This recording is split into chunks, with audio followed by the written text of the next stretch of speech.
Good evening. I said 9, psych, 10 p.m. But thank you for tuning in to the Bonnet Chronicles tonight, guys. I have a very special guest with me. I tagged him in the description, but this is my good friend of 16 and a half, give or take, years, JT Fulton. Even though that's not my name. Whatever, but that's what it is. But word one, but that's his name, word one. So you guys, this is my special guest. He's done music with a whole bunch of people, and we're gonna get into that. He was signed by one of the best, mentored by one of the best, and we're also gonna get into that. So, since I've kind of told them a little bit, you want to go ahead and properly introduce yourself? What's going on, everybody? It's the underdog himself. Word one on Facebook, JD Fulton. On Facebook, Charles Davis. On Facebook, Kamar Weeks. What's good, everybody? See how many names? So I just found the quickest one that I tagged, that I be fucking with. And you guys already know, you know what I'm saying? Like, anything I put my name behind, like, I fucks with him. His music, I fucks with it. I've heard a few songs. Cause you already know he be getting upset. He be sending them to me, and I just do. I don't even fucking sit to listen to myself. But some of the shit that I have listened to, I fucks with it. Some of the concerts that I briefly took a glance at, I fucks with it. So I had to have you on my show. So you want to go ahead and give us like a little let's see what's going on. What made you start doing music? Like, what was it that just said, you know what, this is what I'm gonna do for the rest of my life? Because I know you do other stuff, which we're gonna get into that as well.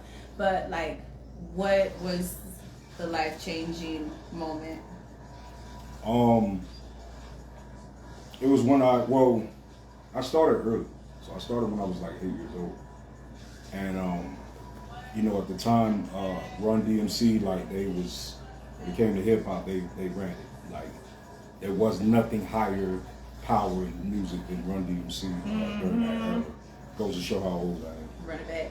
But, yeah, so. We the classics. I used to really look up to Run DMC, but it was when I heard, Eric being Rakim for the first time and seeing how far ahead of the game Rakim was lyrically, I was like, yo, I want to be like him. So literally that very same day, I picked up a pen, picked up a pad, and I started writing, and I've been doing it ever since. So, my brother, well, he's a DJ, so I kind of got a glimpse of Run DMC and all, like, the Fat Boys and like LL Cool J, because you can't fucking forget about him. That's the kind of music that I grew up on, guys. My brothers were pretty much oldies, Motown, fucking, and my brother was a DJ, or still is a DJ. Little Candy Customs. He also paints, but yeah. Shout out to Uncle L. He gave me one of my first breaks too. Really? Mm-hmm. Who is that? LL Cool J. Really? Yeah. My first time working with industry artists was through LL Cool J when I was 15.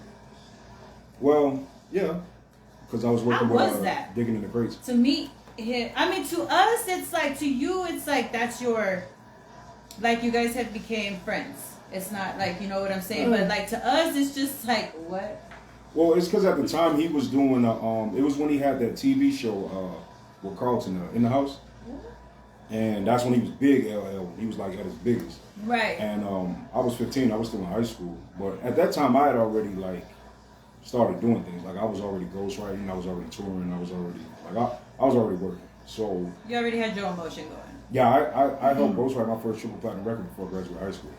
It's because you have to excuse how excited I get when you name some of these people, because see, to you it's just someone, not just someone else, but it's like they make music too. Like you on their level. You know what I'm saying? Like you already had your motion when you came across him. So like, but to us it's just like, bro, you was signed by one of the greatest. Like, shout out to my man Burst. I see him on the check-in out there in Hawaii. So it's just like, you want to tell him who that is? Well, Verse always one of my Rough Rider brothers. He's out there in Hawaii, man. Okay. Good dude. Good dude. I had the pleasure of meeting him in Phoenix. Well, I wasn't talking about that one, but I was talking about L? Yeah. Well, no, not him. I'm talking about the baby. Angel White said when you guys signed, or who you signed by first and foremost? My first deal was with Ruthless. I actually got signed because at that time I was one of the most heavily recruited recording artists in the nation at the time. That was under the age of 18, and yeah, I was in the not the unsigned hype column of the source, but I was in the, what did they used to call it back then? The Future Spotlight or Artists of the Future, something like that. I was in that article. There would be like 8 artists at a time. So so I had opportunities back then. So at that time it was between RCA, EMI, Ruthless, and it was a couple other labels. I think Arista was one of them, and that was back when Sledge, rest in peace, was managing me. And Ruthless kind of won me over because they had me on the whole starstruck thing. So like MC Ren would call the house, and my mama would be like, "Answer the phone, some nigga named Ren on the phone." I'm like, "Ma, that's MC Ren from NWA. Like, what the fuck?" Like, and that's actually how I built my relationship with Bone Thugs. So a lot of people are like, "Man, you and Bone Thugs are so close," and it's like, well, they know me since I was 17. So, bro, what the fuck? Yeah, it's because of Bone Thugs I got signed with DMX. But guys, do you guys not know who I'm sitting next to? You don't understand. This is my friend of 16 plus years, but I'm still like, bro. Like, I'm still, you know, starstruck and stuff like that. I just don't be getting obsessed about y'all's songs and stuff like that. Like, I know some of the words, but what did I tell you? I'm still working on this morning. But guys, what the fuck? Okay, and then, sorry. No, it's all good. So, yeah, so Angel White Ruthless said one word, "What's cracking?" and then he was like, "Salute King Boom." Dope. But yeah, so Ruthless was doing the whole starstruck thing. And that's around the time when they were putting together the Decade of Game compilation. And so what they did was they actually, because at that time they signed me and Hobson. And of course I'd never met Hobson. I didn't even know Hobson, never heard of Hobson back then. But what they did to kind of win me over was they actually came to the high school I was at the time. And they had arranged things with the dean and the principal. So they hand delivered me the contract at the cafeteria that morning at the high school, and then the school threw me a pep rally that evening. So it was kind of one of those like when a guy proposes to you in public, yeah, and you kind of know you kind of gotta say yeah because you don't want to embarrass the guy and be the villain. So Ruthless kind of won me over at that time. But I'm embarrassed. You ain't gonna make contract. me do a goddamn thing. Yeah, I was lucky enough to get out of that contract though. It was all bad though. It was all bad. What that you mean my it was first all year. bad? Because it was a lot of shit you didn't read. Because I mean I've interviewed some other artists and stuff like that, and a few of them had said the same shit. Like how, like is shit that you didn't read? Was it the percentages? Was it just the treatment? Was it the promises, the unfilled promises? Was it just the runarounds? Like what was it? Well, like Tribe Called Quest said, industry rule number 4080, record company people are shady. So when you get the contract, people look at they expect the contract. Anybody tell you contract is a page or two is lying to you. They ain't never had a contract. When you get a record contract, it is this thick. You over here leading. We're gonna go ahead and My bad, I'm sorry. yeah, like what? I'm not the Here we go. 1 minute. I'm gonna be out. All right. See? So yeah, the contract is usually thick. And the thing about record contracts is that if you don't have a lawyer, a music industry lawyer, you're gonna get screwed. Because the terminology in the record contract, the verbiage is different. So one thing you might interpret it as meaning something just in casual language, but in the music industry it means something completely different. And that's how they get And that's how they get you. So unless you have an actual attorney, so we kept fighting the fight to have an attorney. And at the time my manager was a guy named Lee Newborn. And his uncle was an industry lawyer. The lawyer was pushing, and they was pushing against. So by the time it was all said and done, of course I ended up signing it, but I would have walked away from the deal with less money than what I came in with. And considering I was a kid in high school, that was pretty much -0. So I got out of it because the loophole was, at the time, the state that I was living in, you weren't officially an adult till 18. I was still 17. So since my parents didn't sign off on the contract, I had the loophole to get out. So that's how I was able to get out of that. Fucking blessing in disguise. Mm-hmm. Mm-hmm. First time So you fucking just wished upon the stars, I don't want to be an adult. I had learned. But in the meanwhile, Limp Bizkit ended up blowing up, and those were some guys I used to perform with all the time back then. So, yeah, you know, it worked out for the better. Damn. So, like, pretty much your advice to anybody, like, going into the music industry, just make sure you prep with that lawyer so that they can go ahead and read the shit that you're not. Mm-hmm. So that shit like this doesn't happen. Mm-hmm. You, since you started early and like it was cassette tapes, fucking CDs, you guys were out there fucking underground shit, passing out your fucking shit to everyone and anyone that wouldn't throw it back on the ground, where you would go and pick it right back up. Mm-hmm. Like, how the fuck does it make you feel like that none of that shit really exists no more? Like, I went to I think it's like FYE the other day with my daughter, and that was the CD store. That's where you got your fucking records. That's where you got all your shit that you was gonna fucking jam out to and stuff like that. And we went in there, and it's just a whole bunch of animation, which is nothing, you know, I fucks with it, but it was just like it was a little sad. Yeah. Like, how does that make you feel? Like people can't just go and buy your shit? Because I had talked to another artist and stuff, and he was just like pretty much saying like, we have all these streams and stuff like that, but the money's not adding up. Artists don't make money off of sales. At all? Nah, they never really did. Like, even during the golden era of hip hop, a platinum album, the artist would only make like $400,000 at best. Like, there was never money in sales. That's where the label makes their That's money. where a lot of people, I guess, misinterpreted and didn't read it all the way, and were kind of confused when it came to the sales and stuff like that. But honestly, like, do you feel like it's like just kind of like tarnished the music industry, that we can't just go and purchase instead of downloading and stuff like that? Because like, what if someone can't download? Like, what if someone can't download some shit and someone has a fucking radio at home that plays fucking CDs and cassettes and shit like that, and that's no longer available? I mean, me personally, I still keep hard copies to distribute my music. So for people who don't like to use the digital platforms, like, I do distribute hard copies too. Well, it's not like that they don't like to use the digital platforms. Just some people may not be able to afford it. I think they kind of rob people of music personally by taking that shit away. Because, yeah, that's just how I feel personally. That's my opinion. You know, just how the fuck I feel. Like, they kind of just drowned it out to only certain people that got money, or you got to pay for it, or it's just all this bullshit. Because, like, what if you don't have the phone? What if you don't have the internet, but you got a radio? You know what I'm saying? So I just feel like it got took a little bit and kind of just made it available to whoever could afford it, which was not what music's about. Well, back then though, like, demos and stuff really wasn't what got you on back then. Like, when I first started, at least. Like, for me, and most of the artists in the industry back then, you had to battle. Like, you had to hit the street and battle your son. I got 1,000 say, my man, eat your man food. Like, what's poppin'? You know what I mean? It's like, yeah. You know what I mean? They don't even do that shit You had no to get out there and battle. You had to build a reputation off of battle. You know what I'm saying? And that's the way it was. Like, if you didn't have bars, like, no A&Rs was even considering you. Like, they don't have A&Rs now anymore. But, you know, back then, you know, that's how you made a name for yourself in your city. You had to be that dude when it came to battling. Like, you can have the best songs in the world, but if you can't battle, if you ain't have bars, forget about it.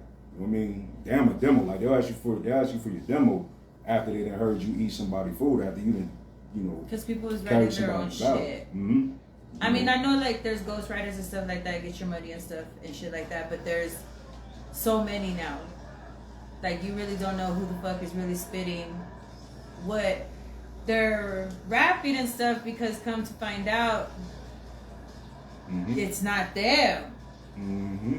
But that's another. I mean, but hey, keep doing your thing, because it keeps me hey, paid. like I said, it keeps me paid, so hey, I ain't mad at y'all. But see, but you know me, I gotta state my opinion. You know me, I always gotta state my opinion and keep it 1,000.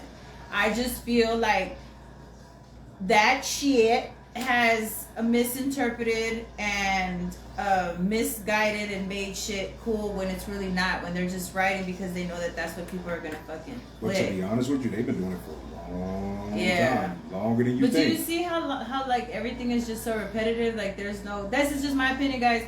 Everything's just the same to me.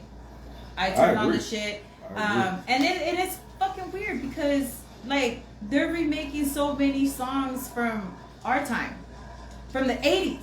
But during our time, they were remaking songs from the 60s. That's what I'm 70s. saying. So I just be telling everybody we're not better than the next or whatever, because basically it's just it's a repetitive cycle. You guys are just putting, I guess, your generation's touch to it, and that's why like when they be like, when my kids be showing me songs and stuff like that, I'm just like, bro, you know where that beat's from? Oh yeah, because they just made this. Negative. I would like it if this generation would stop though. Like just stop. Like y'all wearing shirts y'all don't even know belong to who or what or nothing. Like I be seeing some fucking TikToks. When it's to the point where I'm in a venue and the building gets turned up to Pound Town, that's when you know it's time for y'all to stop. Man. You don't fuck with Pound Town? Man, it's time to stop. Y'all hottest rappers right now don't even know how to rhyme on beat. Like y'all need to stop, man. Stop it. Stop it. Like, just stop it. He said stop sign. Stop it. I mean, it is what it is. And so I'm trying to say, like, look, I have nothing against whoever, because, like, they got, what is her name, Sexy Red? And we had Trina. And we had Little Kid. We had Foxy Brown. We had all of that stuff. Exactly. They rhymed on beat. Exactly. They records, they wasn't one-hit wonders. They dropped entire albums that were hot. That's what I'm trying to say. That's what I'm trying to say. That's what I'm trying to say. That's why, like, I don't have nothing against, if y'all want to be hood rats, be hood rats. If y'all want to be whatever the fuck you guys want to be, whatever. You know what I'm saying? Because, you know, I support the movement. You know, just as long, you know, like, I ain't mad at it. If that's just what you are, then that's what you are. But it's just, I guess us older generations just really don't understand the lyrics to some of this shit. It's just goofiness. Like, the trend started, if we being honest, you know, as somebody it's because all it takes is a few fucking shares for it to fucking, and mostly the people that are getting famous now, people really don't even fucking like y'all. They were making fun of you. I was just about to explain. They were making fun of you and shared your fucking music, which got you guys up to 1 million views and stuff like that. So now how the internet's paying you guys to do stuff like this, you know, like, I applaud you. Like, get your fucking bread. If this is what you do, like, that's what I'm trying to say. Like, if Hooded Rat is making her hood rich, by all fucking means, Sexy Red, do that shit. But it's just, is it, when people be asking you, like, do you fuck with that music? I've heard one song, and I'm not even gonna lie, I used one of them on my promotional, was that ski? Yeah, dude, I don't know. It's catchy. It's a little catchy. But it's just like, you know, that's some old school shit. Exactly. That's what and we've it's been just doing. like, right. But it's just like, you know, people, like I said, people really don't know. People really don't know. But if that's just what it is, and a lot of people tell me, like, do you think that it's you know, damaging, like, the young women and stuff like that? She doesn't make music for kids. So if they're under the age and they're over there popping their ass and shit like that to Sexy Red, then that's your fault as a parent. Don't blame these artists. Don't blame none of that. Maybe if you were to attend to your kids a little bit more and not have them on the tablet or wherever the fuck they're seeing this shit repetitive, then the behavior sticks, guys. It's common fucking sense. Common fucking sense. So no, she doesn't make music for kids. So if it's poisoning your kids, then you're doing something wrong. That's just my opinion, because she does not make music for kids. As someone who, like, does this as a business, like, it's easy to tell you guys, like, how this trend happened. Like, it started with Soulja Boy, with the Superman joint. Yeah. You know what I mean? Yeah. And then it transcended to Lil B. Remember when Lil B came out? Mm-hmm. And here's a fun fact about Lil B.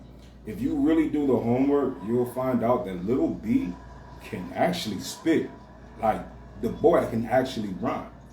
But he made himself 10 times more famous off of sounding like the worst rapper ever than he would have ever done off of being a legit rapper. Because at that time, it was about lyrical content. So he was the one that carried it all. Mind you, Lil B was the worst rapper at the time, but he was getting paid at that time 4 or 5, all the way up to 10, 20 stacks a show to sound terrible because he was one of the original viral artists. Then you had Slim Jesus, remember the white boy? Mm-hmm. Another one. And then all of a sudden that became the thing. We were looking for artists that sucked and we would make them go viral, but then the younger kids that would pick up on it, that were growing into it, would assume that because this artist had so many views and streams and everything else, that that's what's popping. Catch Me Outside, how about that? She came out, started doing music.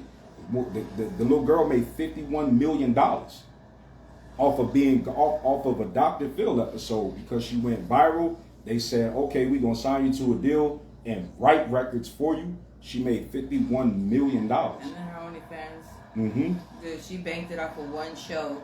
Mm-hmm. Off of one sentence. So when you got a song with a girl rhyming all beat saying my coochie pink, my booty hole brown, everybody's gonna clown. Like that was the TikTok thing, everybody making these funny videos with that playing in the background. And now the younger generation of today scoops that up, and now that's the hot song.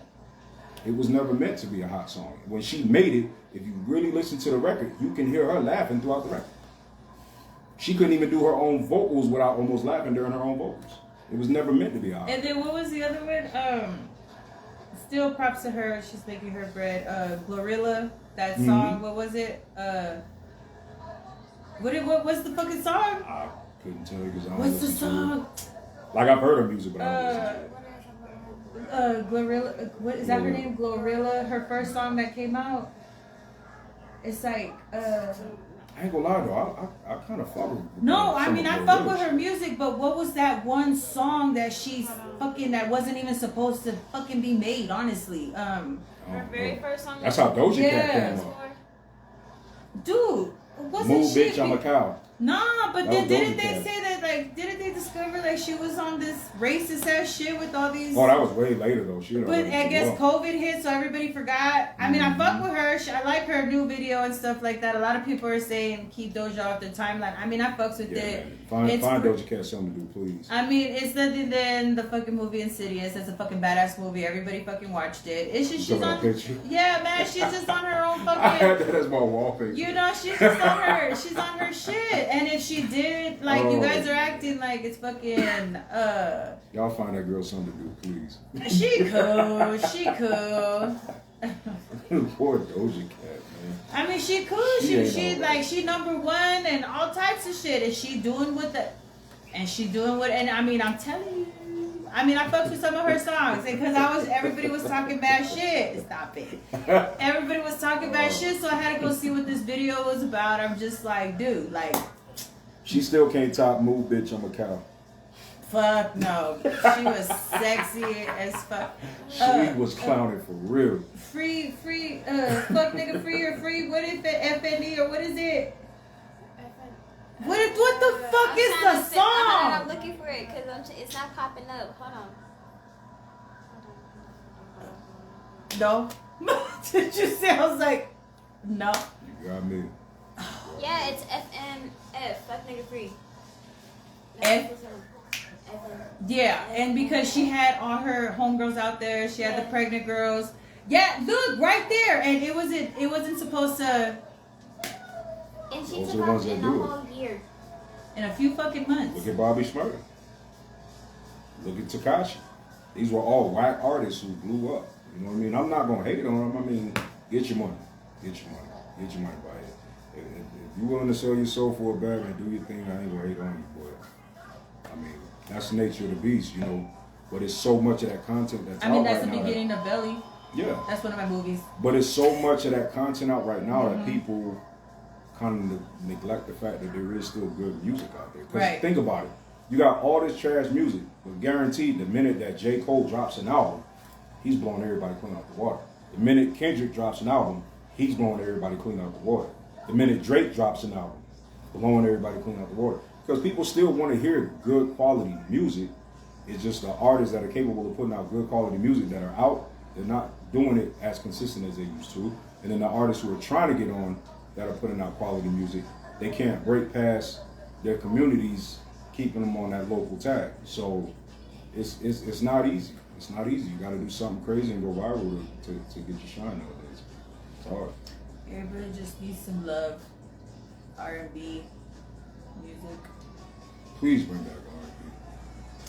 Rico Spook, one of my other guests, he's an artist as well. He has an album coming out of straight R&B, so I'm gonna fucking push that shit to the fucking heavens. Cause you know, I like that shit. Like I can listen to like the new shit to a certain extent. I want to hear R&B that actually makes you want to make. He actually sent me a sample. I've been getting a lot of samples from a lot of artists, which I do appreciate your guys' trust.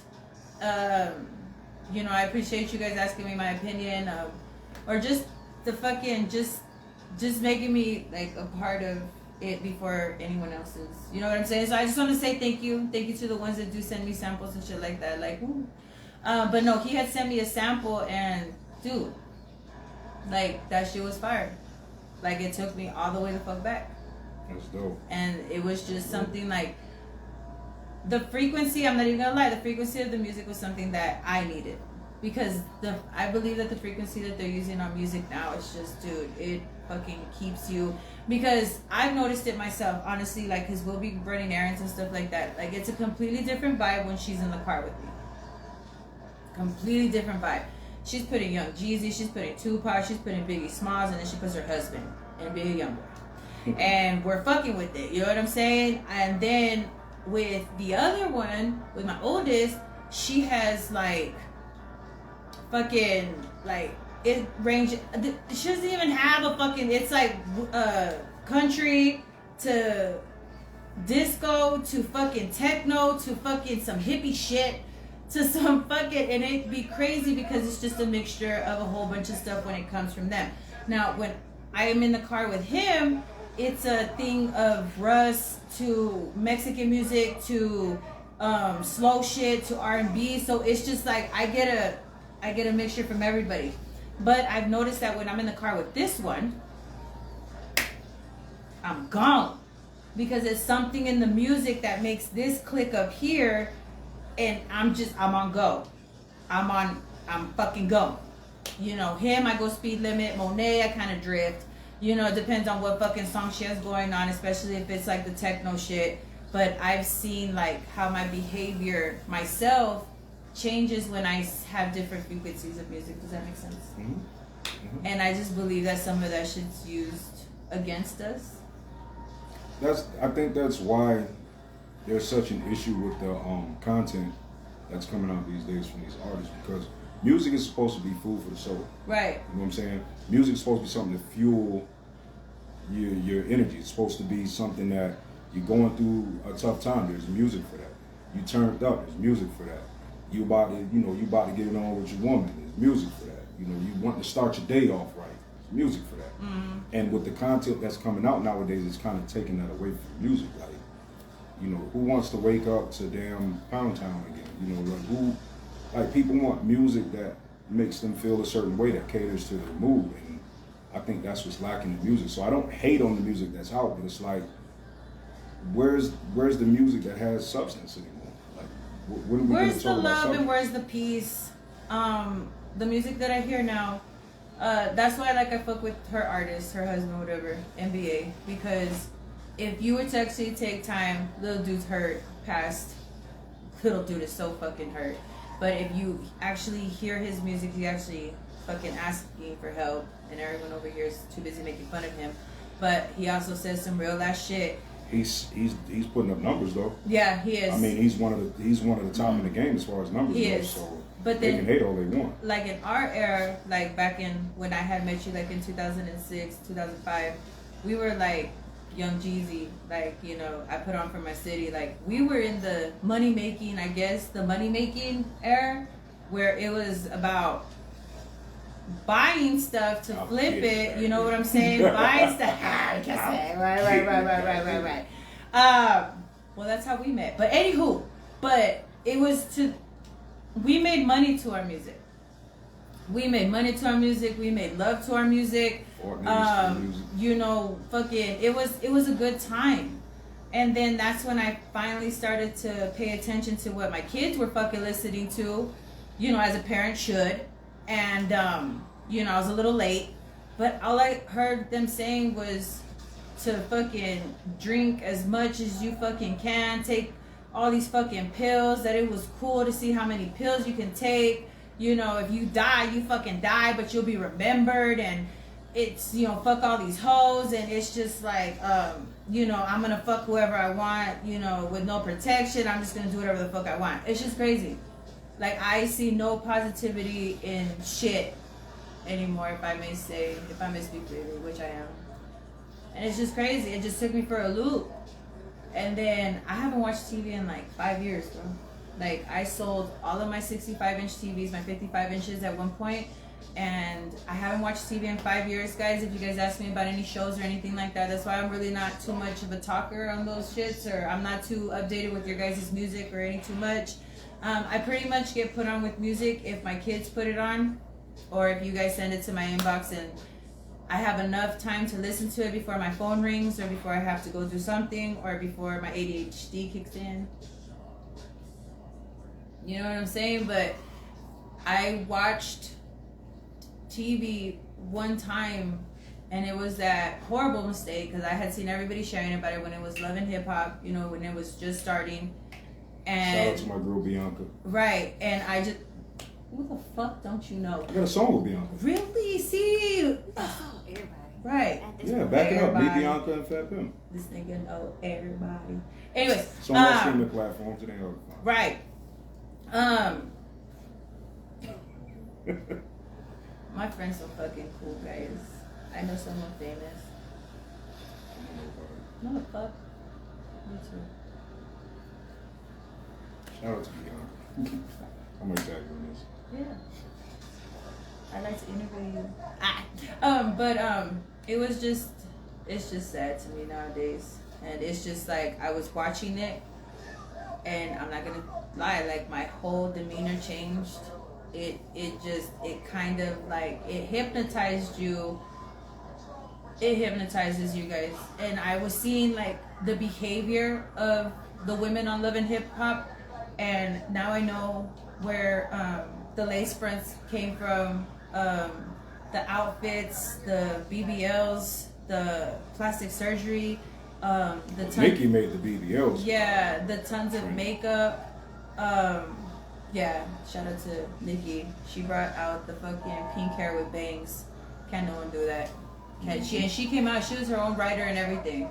So like, Kim was doing it too though. She was. I fucks with Nicki, but you already know the situation surrounding her, so I it's very touchy. Like, I want to support, but at the same time, I'm kind of, I don't know, like her husband. Oh, the pedophile stuff? Yeah, that shit's real touchy to me.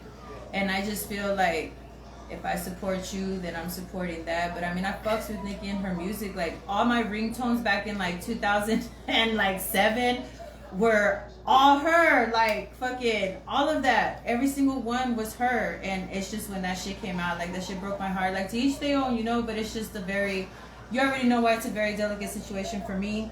So, but I mean, I fucks with her. I fucks with her music. I fucks with the movement that she caused. Everybody kind of tried to water her ass down. You can't do that. You can't do that. I'm still bumping my R. Kelly. You know. Music is music. I mean, I understand, but I'm a little sensitive. I'm a little sensitive because now that I hear it, I'm like, you fucking. I mean, there's certain songs I can't listen to. Yeah, like, I'm just like. Like the intro to what was the intro to Bumpy Grind kind of fucks it up for me. Yeah, no. You know, like, it's just like, it's certain R. Kelly fucked up songs I'm not bumping. I know there's a lot of fucked up shit going on in the music industry. I know there's a lot of shit going on. Like, if you catch it, you catch it. And like, if you catch it and you choose to support it, then that's on you, dude. But everyone knows when it comes to that shit, I'm very sensitive. I'm very fucking sensitive when it comes to that. I don't listen to R. Kelly no more. Even though those girls may have been there voluntarily or this and that, that's still no excuse. You know, you're a grown ass man. You knew better. Yep. And then you make songs about it. Yeah. You know what I'm saying? And then videos. It's fucked up. It's really, really fucked up. But you know what? A lot of them cats was doing that under the radar. Like, I'm not gonna point out no names. Nah, yeah. There's some couples in the industry right now that y'all still celebrate. Do the homework and see how old they were when they met. You know what I mean? Leave it at that. To each their own, you know what I'm saying? Just as, like I said, there's too much going on. Everyone voices their shit, and we're either heard or not, and it is what it is. All we can do is just stay away from it, I guess you could fucking say. But for the most part, yeah, like, it's a thin line with her. But I fucks with her. Like, she created a whole movement. And like, I understand Cardi B came out. She was cool as fuck. I fucks with some of her music.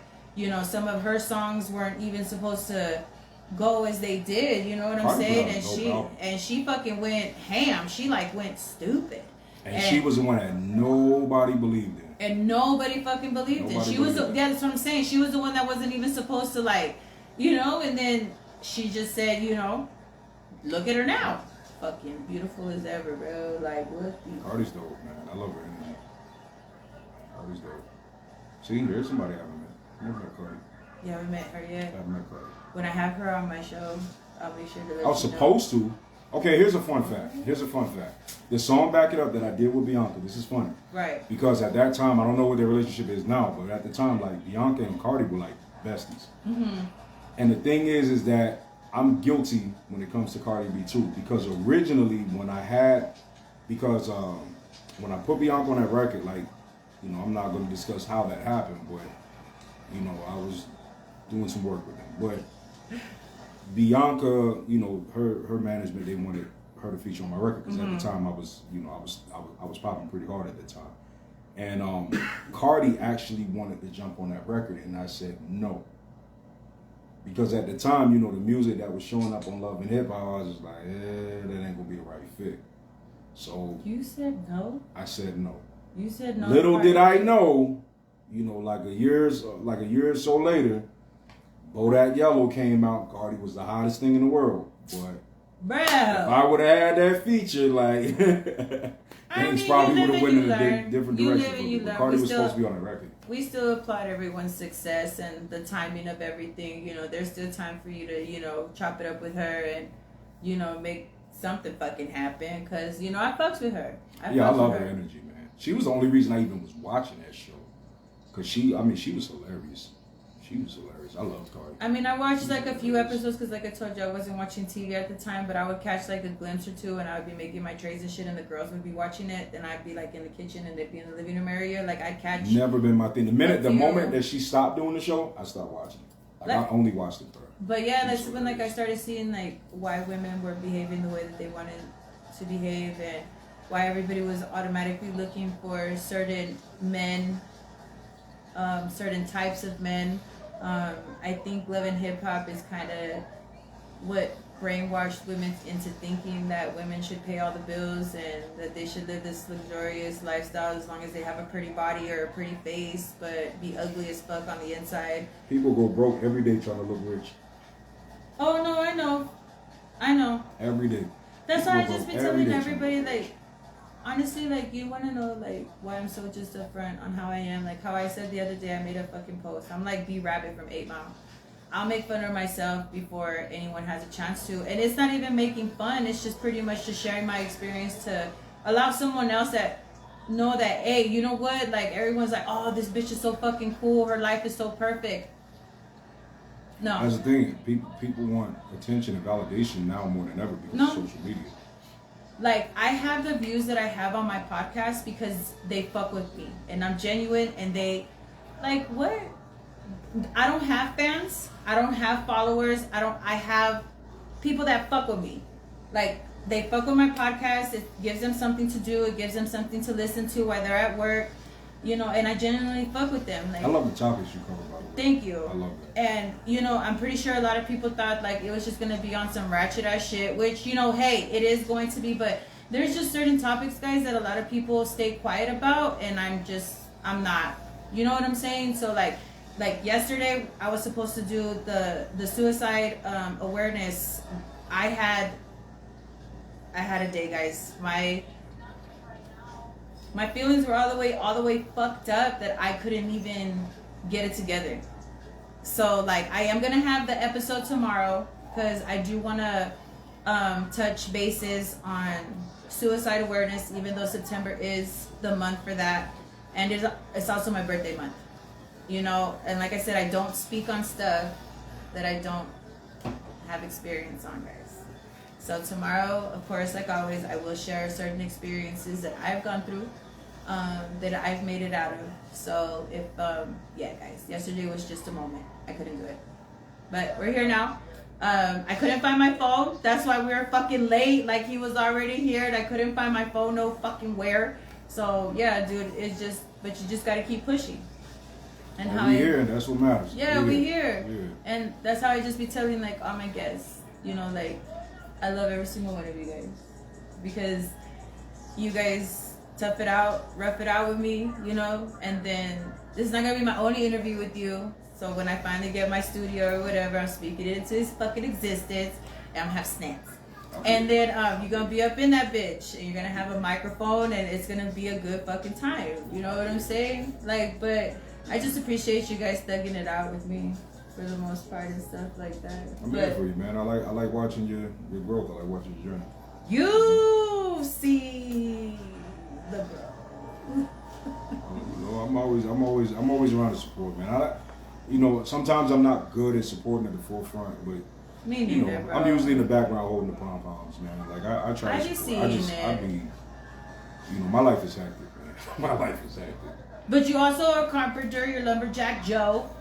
I do everything, man. He does fucking furniture and stuff like that, guys. Ladies. I do everything. I do everything. I mean, like this. He even has a shirt. I got several shirts. I got a whole lot of merch. You got the axe. This is a Word One shirt. You're gonna use that to cut wood? This is a Word One shirt. Really?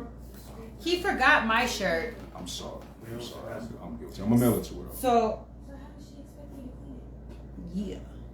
I'm gonna mail it to her. Right. So I'm gonna help you right now. Okay. But what's it called? How much time we got? You been like 41 minutes. Okay. I'm here for as long as you need.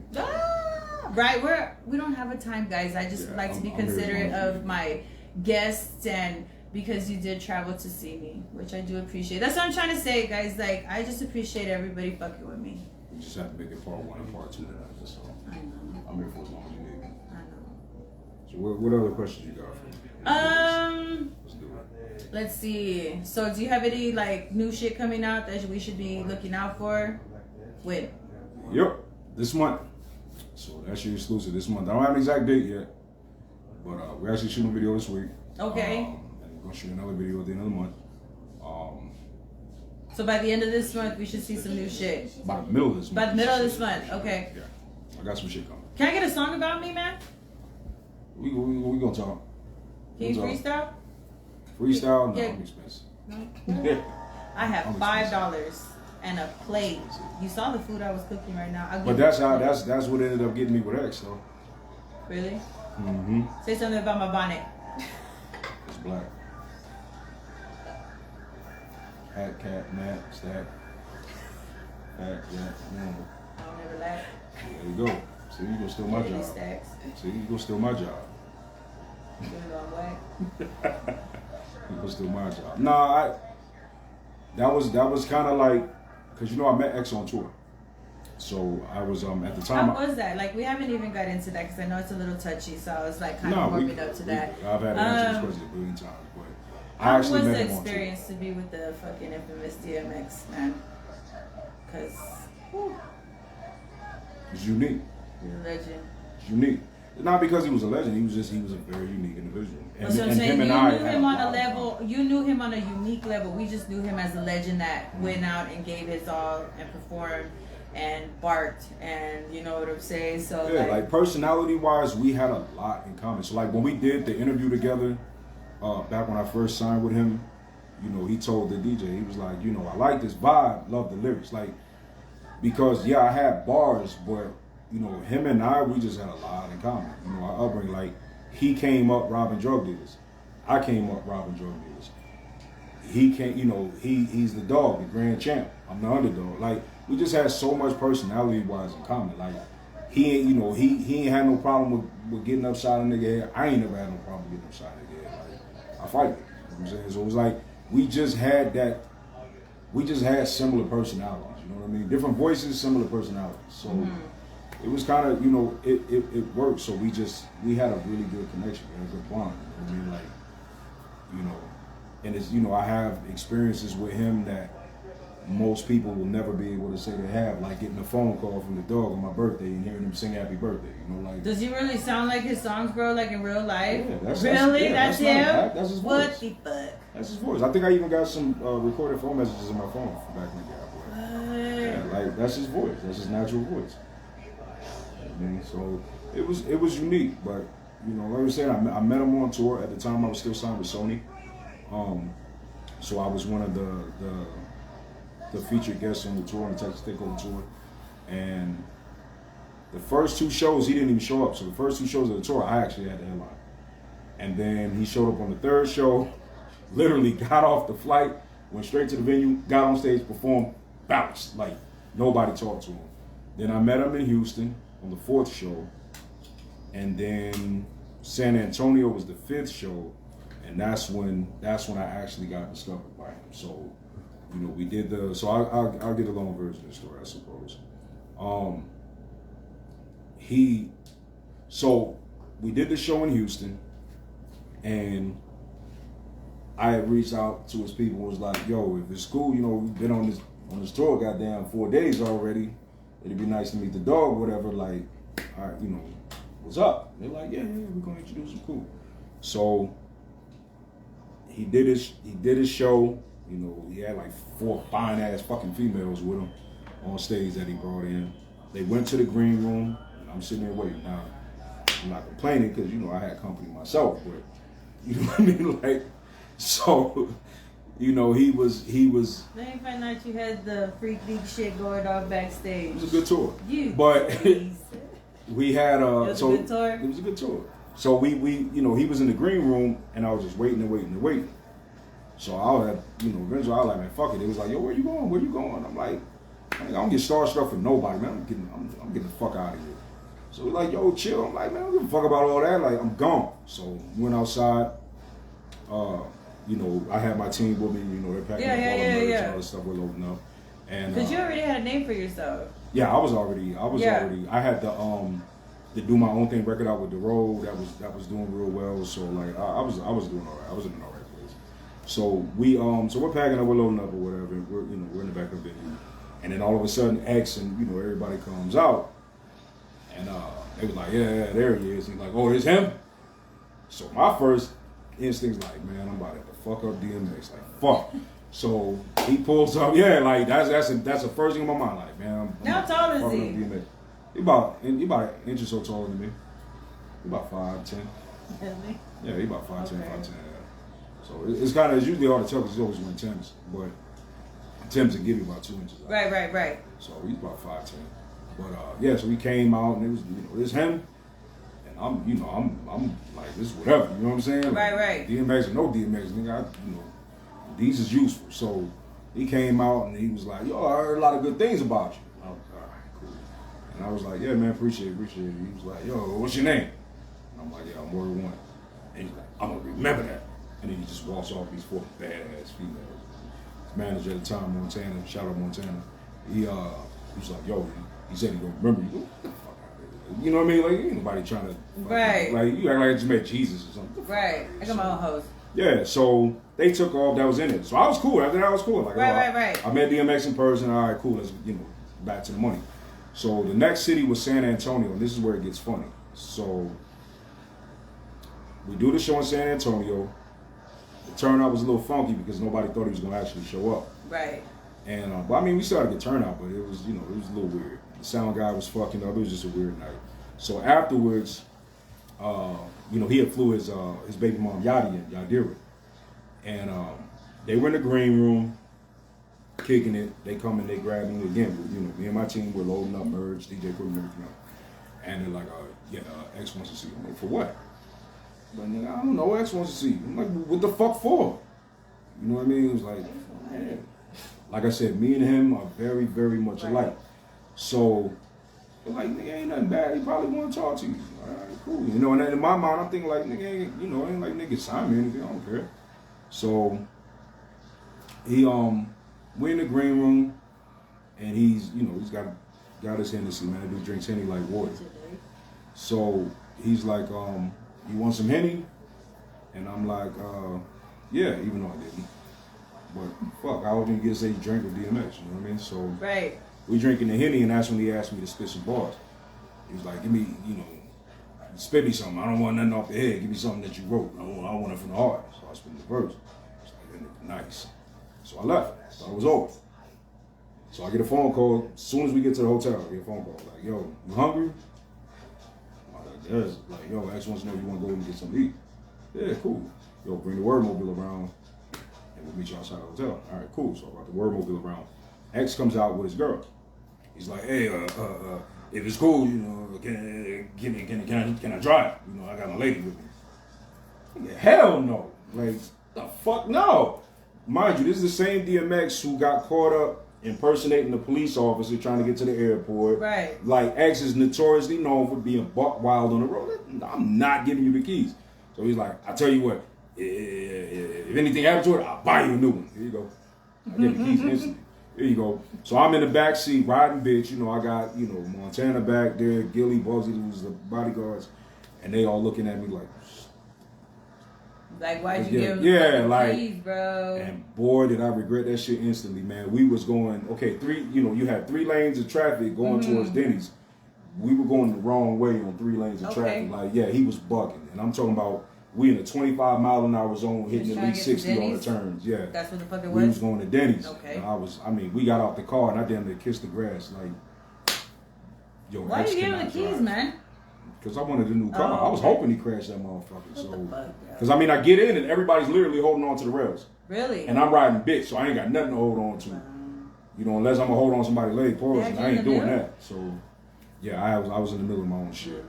But so that's when the relationship part started to build. You know what I mean? So by the end of the tour, yeah. Okay. So by the end of the tour, when all was said and done, X's manager Montana wanted to manage me as well. So he was like, yo, how much you getting paid? Da da da da. I can get you more. Woo. But originally, I was actually supposed to get signed to Swiss.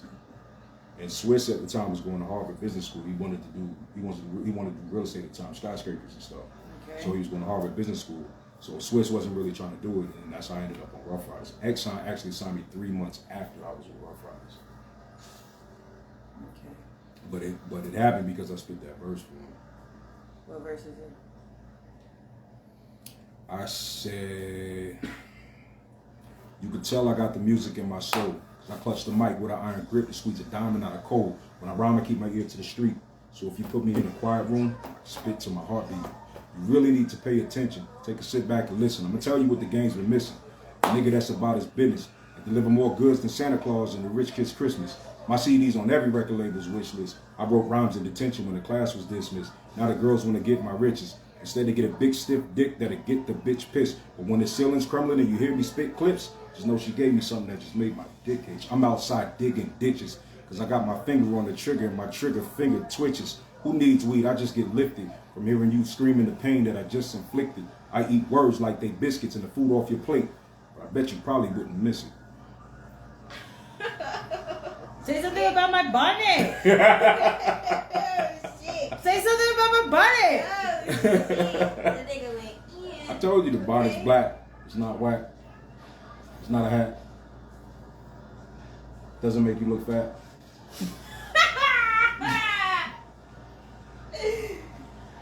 Jennifer said, hey, sissy. I love everybody that's been joining, guys. I'm not ignoring. I appreciate everybody. Perra. I fucking Janae, you dirty little birdie. I know you met DMX. And everyone else that's been commenting and just been active with us. I just fucking appreciate you guys. It's just, this is like, dude, who the fuck doesn't he know? Like his experience, the experience that you're giving us right now is just like an inside look to like how to the people we get starstruck at. I ain't nobody forgetting. You ain't gotta get starstruck with me. I still don't feel like you're still my friend. I still don't feel like me. It's just my friend is famous. I'm popular. I know.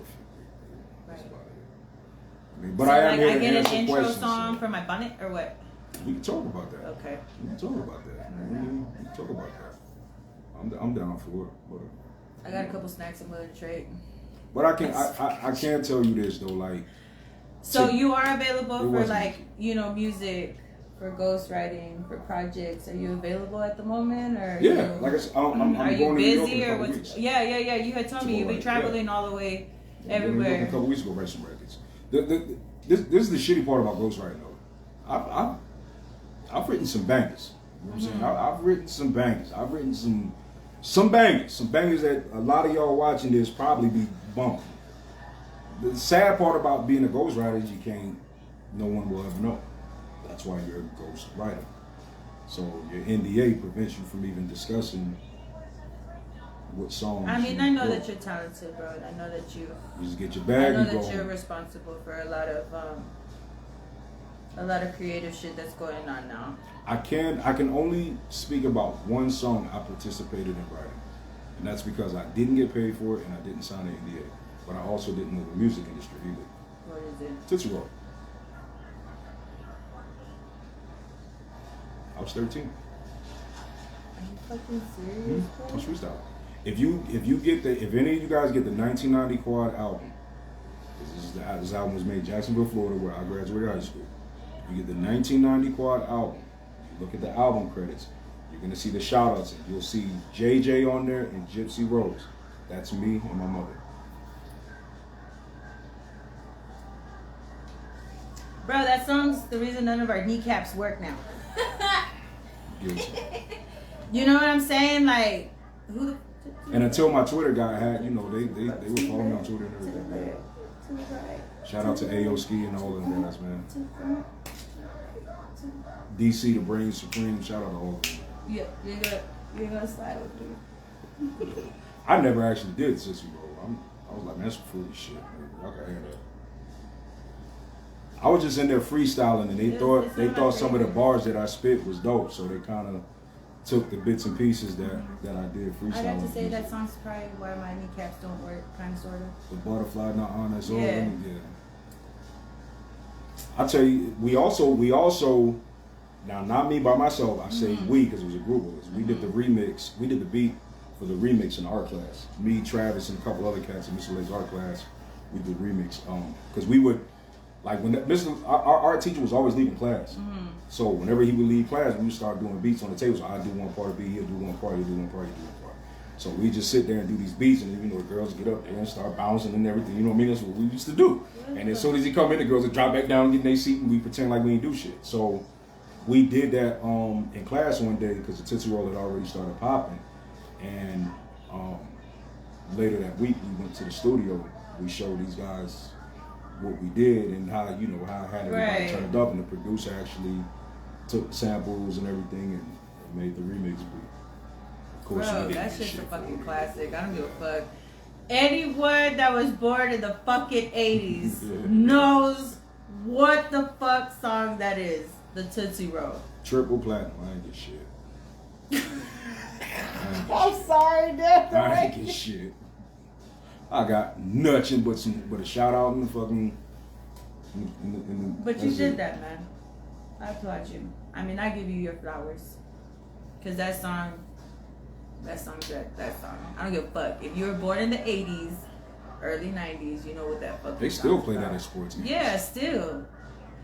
And I don't get no royalties. Nothing at all. Damn. Does not show up. I'd probably be like, shut that shit off every single time I heard it. Nah, it's a lesson learned, man, because even though I didn't get anything off of, because my contribution to the record, it's not like I wrote the whole record, you know what I mean? Like I freestyle some shit, they nitpick the parts they like to use it, you know, so I can't really be bitter about it. But at the same time, those same guys opened up a lot of doors for me. Yeah. Because some of my first performances was because of them. Right. You know, so the first time I actually got to go on stage was when I was 13. I got to open for Bigger Rankings in the Cool Running School at Club Carousel, which was funny because it was wintertime. I had to stand outside in the back of the venue in the cold, and then they let me in. I did my set and walked my black ass right back outside. So but that was my first show, and it was partially, you know, because of them and my mom. I just applaud you because, like I said, guys, I'm not taking away from today's music, but I gotta applaud you because like you started from where it was. It wasn't easy. Yeah.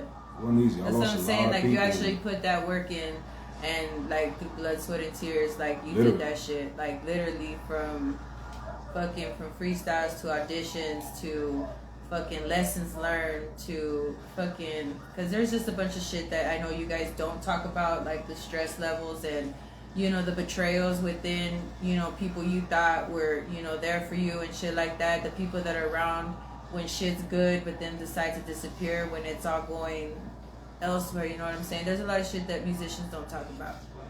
So, like, I just applaud you because, like, you put in the footwork. Like I said, I'm not watering down anyone else now or whatever, but you actually, how you said, you had to battle your way. Like, you had to show that you deserved your spot. And, like, I got to take, you know, my hats off to you, bro. Like, because I've been watching, like, I've been knowing you for a minute. And I've seen it. I've seen the growth. I've seen the frustration. I've seen, you know, I've seen all of it. Don't think I don't pay attention, but you just keep pushing forward. Then look at you, man. You're on your way to New York again. And again. Right. To go and, but I mean, Mississippi coming soon too. See how Mississippi October. I'm really, really fucking proud of you, man. I appreciate it. I'm really, really proud of you from the dude that was standing. I didn't even know that you was somebody when you was standing in front of me then. Honestly, I was chilling at that time. Like I had just. That's what I'm saying, but you was still somebody, and I was chilling. I was on my MMA shit back then. Like I just wanted to fight. Friends. Yeah, back then I was just trying to stay lean and fight. But you know, I had just came off the situation with where I almost signed with G Unit around that time, like right before I met you, and. Yeah, the name that I knew you by then is not this name. Yeah, so I've been. Yeah, we're not gonna say that. Ever, you know what I'm saying? Yo. You know. I remember. Yeah, those were some days I was definitely getting it back. We don't go by those names anymore. Yeah, I was definitely getting it back. We was out of there.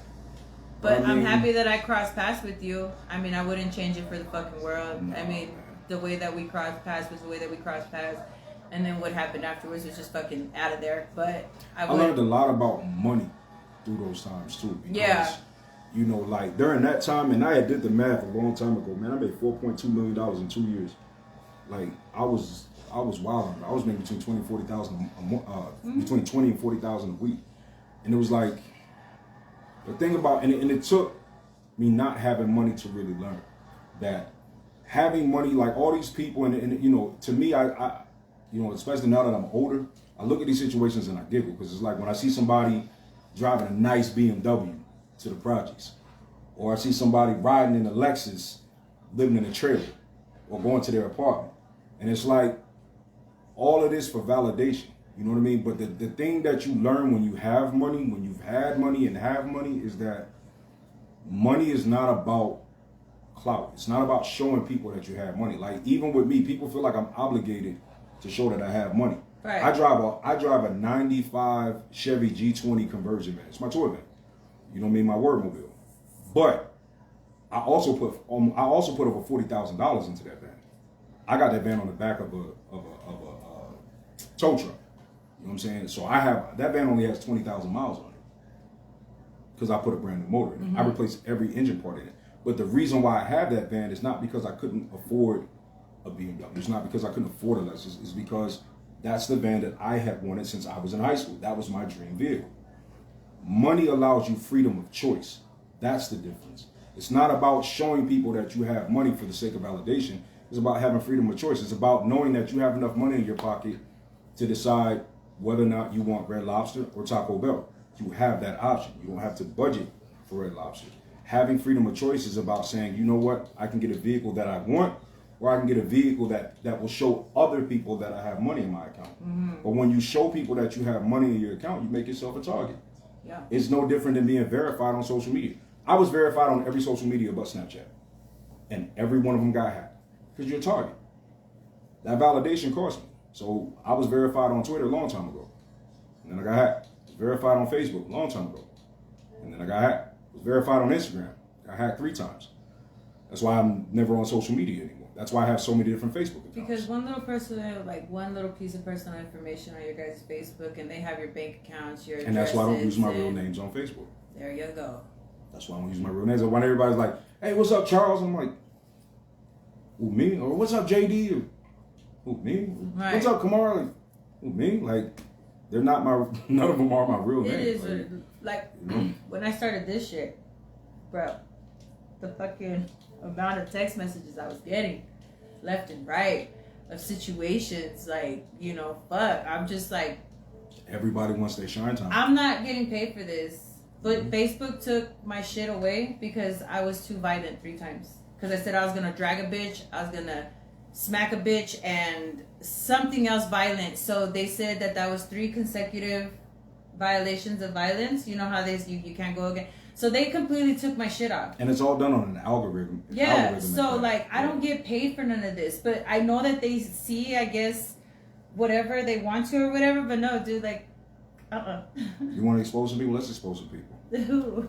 So all y'all running around talking about y'all getting all this money off of Instagram, YouTube, all that, you're lying. You're lying. If they tell you that they're getting all this money off of YouTube and Instagram and all that, they lying. Okay? You don't get paid off of views like that. Off of views, you might get 0.04 cents a view. Not collecting no bags, especially on no local level, off of views and streams. The money comes from monetization. Meaning, if Doritos is paying that service to have their commercial play before your video, then you get a percentage of that deal. That's where the bag comes in. So all these people talking about they getting all this money because their whatever platform is getting this, that, and the third, they're lying. It's because the most recent shit on Facebook is that 30,000, I guess, bonus, I guess, for interacting. Nope. I can. You know what? Every month I get notifications from Facebook showing that I did X, Y, and Z. Facebook ain't never cut me no check. Facebook ain't never cut me no check. I know one person on Facebook that got paid and they got $3.86. They ain't cutting no checks. I actually got $54.89 and then I got banned. Man, I'm supposed to have some stacks from Facebook. You know what I'm saying? So like I said, if you're doing this because you want to do it for the money, cool. My podcast is not about that. Because my podcast is not generating shit of shit. I haven't even started on YouTube, guys. When everyone keeps telling me, go on YouTube, go on TikTok, go on this, I'm content with my people here. You know, so like if I start sending links, because people are just like, you know, like the wig stores that I get all of my bonnets and shit from, they're just like, you know, if you have a YouTube, give it to us, we'll play it in our stores. So if you do see a YouTube shit coming through once or twice, it's because I get my bonnets. And I've generated so much traffic to these companies, and I'm doing it because I want to. And also, if you're trying to get paid off these social media platforms like YouTube and everything in these digital streaming services, in most cases, unless you really got some inside, you know, did some personal inside knowledge, you're usually going to need a third-party facilitator to get that money. So I have a company that I go through. It was actually co-founded by Nas that I have been going through for years. That's who set up my Vivo account back when Vivo was popping and all that stuff. And so when I get royalties off of my content, I get it through a third party. They deal with the monetization numbers. So anybody who's sitting there putting on this front like they're getting all this money off of streaming and YouTube, they fronting. They fronting. And another thing, guys, rich people don't hang around middle class. They really don't. So if you're like coming with all these stacks and rich and stuff like that, pretty much, and there's, you know, you're still hanging around the people that don't have money, you know, you're just pretty much looking down upon them, and it's a fucking shit to you. And you know what I'm saying? People with money don't talk about money. The only time people with money talk about money is when they're trying to get more money. They're trying to get to the next bag. Like the thing about trying to get money, and the thing about like even with us artists in the industry, the reason why the relationships are so good between us artists is because we have a mindset to where, and I try to transcend this to people that I deal with in my personal life. Like if I truly fuck with you, I'm not gonna call you to talk about the drama at work or the gossip or who talk whatever shit. I'm gonna call you and be like, yo, when's the last time somebody told you was awesome? Well, you're fucking awesome. You're a good person. You're doing great things. You're fucking great. Don't let nobody tell you otherwise. That's how I like to start off a conversation with my female friends. If I hit up the homies, hey bro, what's good with you? How's the family? I'll do a bro check. Hey man, how's the wife and kids? How's mom doing? Is everything okay at the hospital? Can I do anything for you? And then when we start engaging in conversation, we are only going to talk about positive things. I'm going to share positivity with you, and you're going to reciprocate that. And that's how we do. Like Fat Pimp, shout out to my bro Fat Pimp, Mr. Rack Daddy himself, Maserati song. I know y'all know his records. 3 Billboard records. When I talk, that's my brother from another mother. I talk to him practically weekly. We have never ever, and we've been knowing each other almost a decade, we've never even argued once. My bro Senna, my road manager, shout out to Senna. We have never argued once. The people that I deal with on a close personal basis, we might debate a topic, but we never argue because all we do is reciprocate positivity. There's an understanding. That's right. There's enough money for everybody. There's enough prosperity for everybody. There's enough growth for everybody. There's enough opportunities for everybody. So I don't care who's saying fuck word one, he's arrogant, he's cocky. I don't care who's saying fuck word one, he's just some local rapper who thinks he's this. I don't care who's saying fuck word one, he think he this, that, and the third. I care about that positive energy. I care about progress. You know what I mean? If you talking all of that nonsense about me, that means you somewhere back there. So, you know, the rearview mirror is smaller than the windshield for a reason. Pause. You know what I'm saying? Rearview mirror is smaller than the windshield for a reason. You know what I'm saying? So I'm not worried about that back there. I'm headed this way. So, you know, that's the difference. And that's why people who got money stay in the situations that they're in. That's why their social circles are so tight-knit. Because if you're not trying to get to this next bag, if you're not talking positivity, if we're not sharing ideas, if we're not sharing culture, if we're not sharing something that's positive, that's useful, why the fuck we on the phone? Like, what are we talking about? You know what I mean? Yeah. I'm like that. Like, you got one time. You got one time to, like, vent real quick about something, but that's about it with me. Because if you continuously come with the bullshit, I'm just going to look at you and I'm going to tell you, you're putting yourself in harm's way, whether it's emotional, physical, mental, financial, whatever the fuck. Like, you got to put a stop to that somewhere. And I'm really like that. That's why I just stay off the phone. I know a lot of people don't like me. But, I mean, I know a lot of people love me. Negativity is too trendy these days. Yeah. I'll give you another like, dude, example. this fucking 30,000 Facebook shit has people deleting people that have been on their Facebook forever because they're not engaging. Yeah, it's stupid. It's no one's responsibility to make you guys rich. You know that, right? Do you know that, like, getting rich off of Facebook and social media and stuff like that, yeah, it's cool if that can happen. Look who just chimed in. Who? Me? Mm-mm. Who is it? B-Rax. She just messaged you. Oh, yeah. She just inboxed you. I saw her. Ma'am, we were expecting you. She probably ain't watching yet, but she just messaged Nah, you. she cool. She probably has some stuff going on. She be doing her promotion shit right now. Nah, She's, get your thing. I ain't mad at it. Yeah, so but she probably had some previous stuff going on. There she is. What? There she is. So this is what I was saying. Like, the negativity thing has become a trend. Hey, B-Rax. It's become a trend. Like, and this is one, and I bring this up because this has been a topic that's been coming up a lot recently, you know, at home. She said I'm stuck at work laughing my ass off. I had some personal family things. Baby, there's no need to explain. You had toe surgery. It's all as soon as you do not respond, I do not take nothing personal because me and you have already had this discussion. We are adults. I love you no less. You will be co-host again. So it is what it is. But we were waiting for you. You see, I included you in the group chat. So it is. You take care of your business and get that bag. You already know how I feel. Get that shit. But yeah, like. But yeah, that's back to what you were saying. Yeah. So like, people look at the situation with me and my baby mom. So me and my baby mom ain't been together in well over a decade. You know what I'm saying? She's my roommate. We were like, well, if you're not with her, why y'all still sharing the same place? Because we don't share the toxic mindset. You know what I'm saying? I gave that woman my last name at one point. I gave her children. I got a name tattooed on my arm. How the fuck is that woman ever gonna be my op?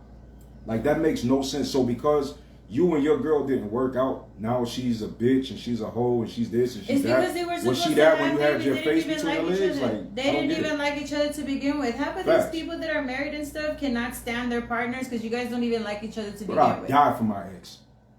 I will die for my ex. I will kill every single And you want to know person what on the this fucking planet crazy for my part ex. about it is? You want to know what the crazy part about it is that the generation and the mindset now, bro, She said, I miss y'all with the heart.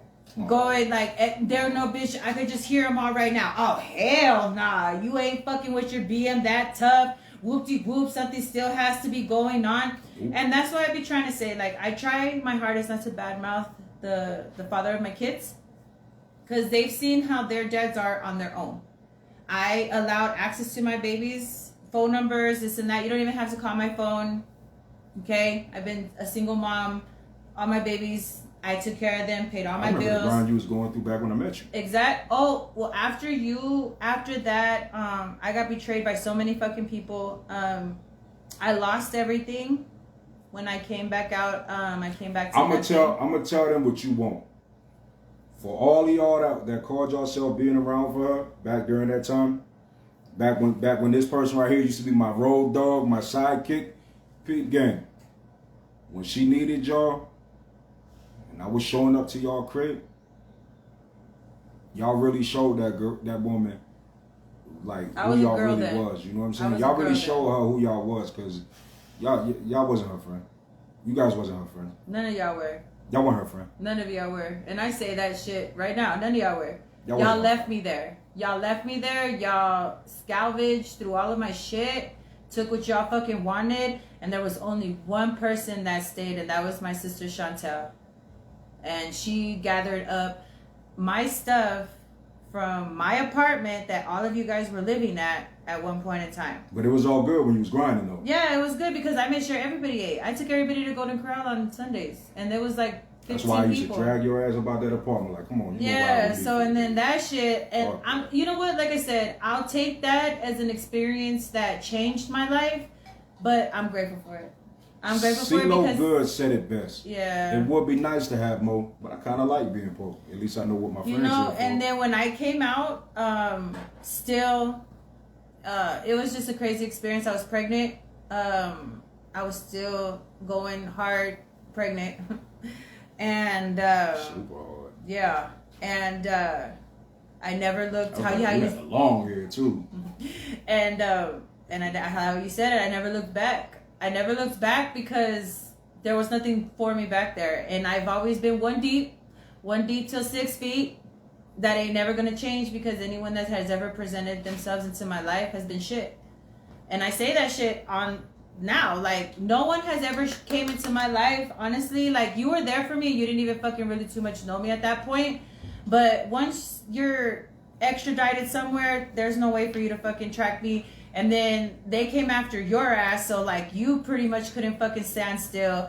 But I just appreciate, like, what you did. And but I was still talking to you while I was in jail. Yeah. I had a cell phone in jail. Right. And I was just still, like, you know, you still figured out a way even when I got out. And it was just fucked up because... Like, I saw and I heard about how you were going, and nobody helped me.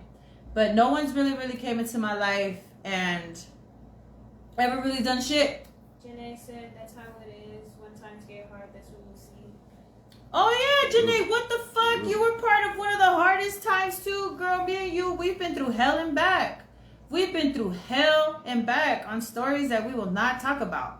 But on stories that we will share at that time period. And I applaud you. And to all you up and coming artists too, like I'll segue that into this. Yeah, go ahead. To all you up and coming artists, man, all these people that you know, all these people you grew up with, all these people that you think are in your corner, stop catering to them. If you're trying to get into this industry, if you're trying to get into music, stop trying to make music for them. Stop trying to impress them. Stop trying to get them to support you. They will never support you. People who know you will never support you. To all you artists who are watching this or who will watch this, and you're trying to make a name for yourself in your own town, the best way to make a name for yourself in your own town is not being in your own town. Go elsewhere. Even with DMX, as iconic as he was, every show that we would go to, every city that we would hit, there would always be somebody who knew him personally or he knew personally. And every single time in every single city, that person would still be like, they'd be like, oh yeah, you here to see X, da da da da, we doing this and the third. I don't care about all that. I'm just here to see Earl. I'm just here to support Earl. Like as if DMX was some local artist. You get what I'm saying? Because the people who know you, the people who came up with you, the people who grew up with you, the people who shared experience with you, to you, no matter how big you get, they want to be able to tell everybody you ain't shit just like them. The people that you try to cater to that know you, they going to constantly try to humble you too. They going to constantly try to remind you that you ain't shit. I get called a local artist in this region all the time. Number one, I'm not even from this region. I'm not from here. Number two, when was the last time I did a show anywhere near here? And number three, like, on what grounds would I be a local artist here? Like, I moved here, I live here, okay. I live locally sometimes, like, but you guys get where I'm going? Don't cater to the people in your backyard. They're not going to support you. Janae said, man, he said it the best. People that know you never support you. They never She will. was like, we both have came a long ways. Yeah. I've noticed a lot of popular people on here, a lot of popular people when it's coming to like partying, to the clubs and stuff like that, but when they drop them tracks, or when they drop them fucking singles and stuff like that, Crickets. there should be more shares, there should be more likes. Me, I run it. You can't tell me nothing about nothing. If I fucks with your music, if I heard it long enough, like how I said, I am continuous with the sharing, guys. I am the fucking promotion queen from fucking where the fuck I come from. Because I just know how hard it is to put yourself out there. I know how hard it is to take the criticism. I know, like how I said, when I first started my podcast, people were talking shit. And that's why I was so very transparent that you see my setup. I really don't give a fuck. You can still hear me. You see us. It's still gonna make the numbers that I need for it to make. And you know, your so-called people will never support your routes. No. That's why I always tell people: surround yourself with people who support your vision. You know what I mean? If they don't genuinely support your vision, you really don't need them. You know what I mean? And I'll give you guys a good story, a quick story. Okay, in Albuquerque, there was this guy, man, who moved out there from Detroit when he was a teenager, and I think it was Detroit, if I'm not mistaken. Moved out there when he was a teenager, like in his early teens. And he decided he wanted to rap. So he was in Albuquerque and he was trying his damnedest to rap. He was trying to get on. He was doing all the local shows. He was trying to get on the radio. He was doing everything he needed to do. So he graduated high school, Cibola High School, if I'm not mistaken. He graduated from Cibola High School, this kid Alvin. And then he went to California. He joined a group in California. And not too long after joining this group in California, they got a deal. He blew up. He became the main solo act of the group. And several platinum albums and platinum records later, all of a sudden Albuquerque is mad because this particular artist won't do shows in Albuquerque. They're mad because this particular artist doesn't rep Albuquerque even though he grew up there. This artist is Exhibit. Nobody showed him any love when he was in Albuquerque. wait, what the fuck? But when he blew up, everybody in Albuquerque was like, man, fuck Exhibit. He don't rap Burke. Well, did Burke represent him when he was there? No, y'all waited till he blew up. All of these artists out in El Paso and Las Cruces, there's some talented artists in this area, like very talented. There are artists out here that make me feel like I need to step my game up from time to time. But y'all supported Khalid, and Khalid hadn't even lived here for a year before Location blew up. Y'all supported Khalid because Khalid blew up. But if Khalid was still doing local shows, would y'all get behind his music all the same? No. Y'all got behind Khalid because Khalid got 5 Grammy nominations. Y'all got behind Khalid because Khalid shouted got out El Paso. Right. And he was doing it all while shouting out El Paso. You know how many football players came out of UTEP that went to the NFL? The one y'all got behind was the one that got famous up in Green Bay. Because every time he scored a touchdown, 9 on 5. But you had guys like, what's his name? Gonzalez? Can't remember. He played for the New York Giants. Y'all didn't support him. He got drafted. He got drafted the same year that Aaron Jones did. It's just crabs in a bucket. Yeah.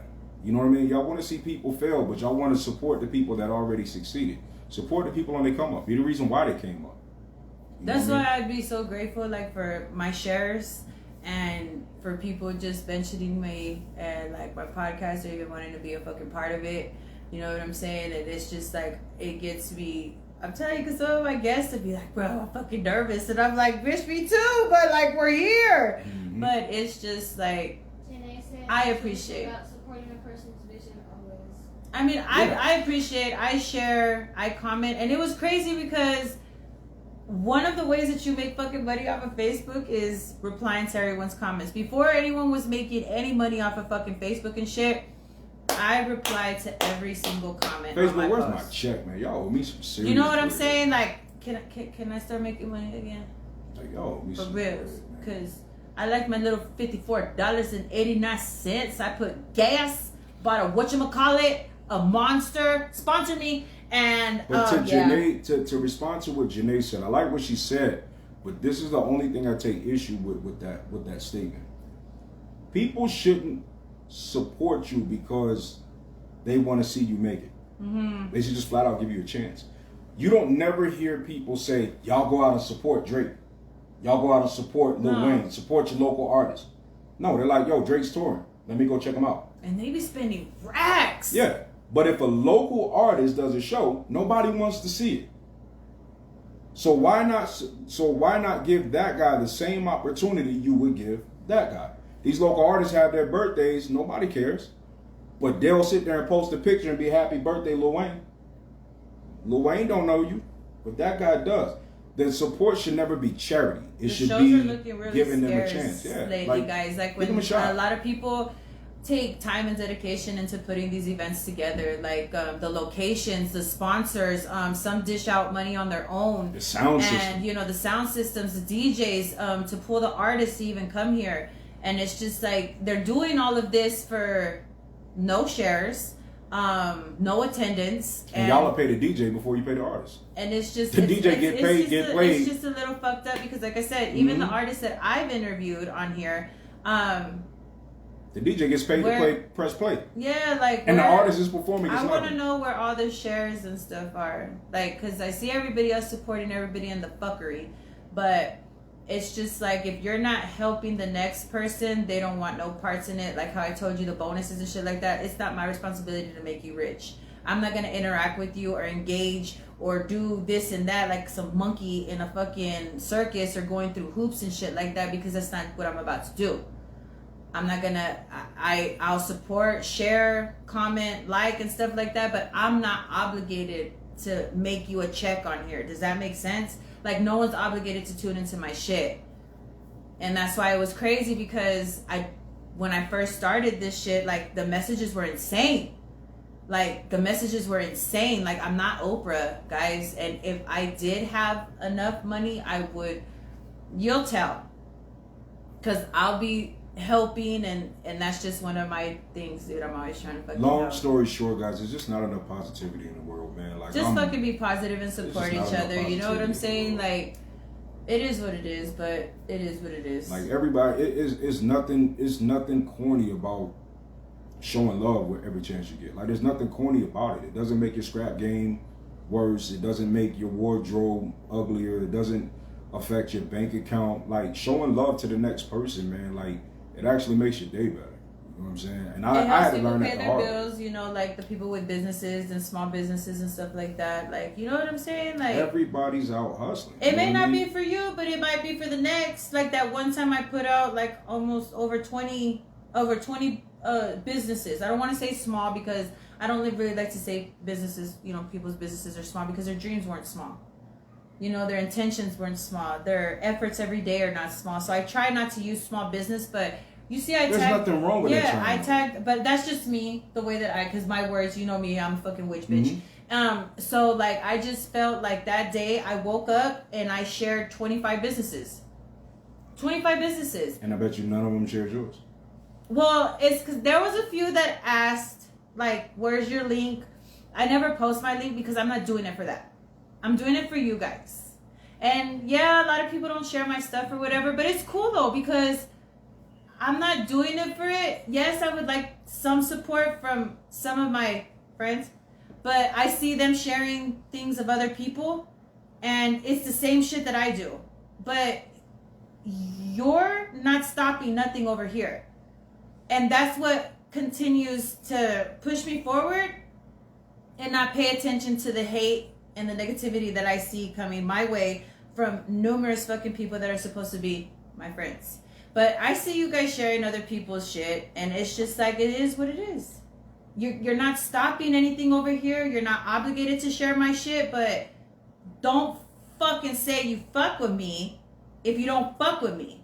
Don't say that you fuck with me when I've made it to wherever you guys take the validation elevator to. Because I've been valid. I've been fucking valid.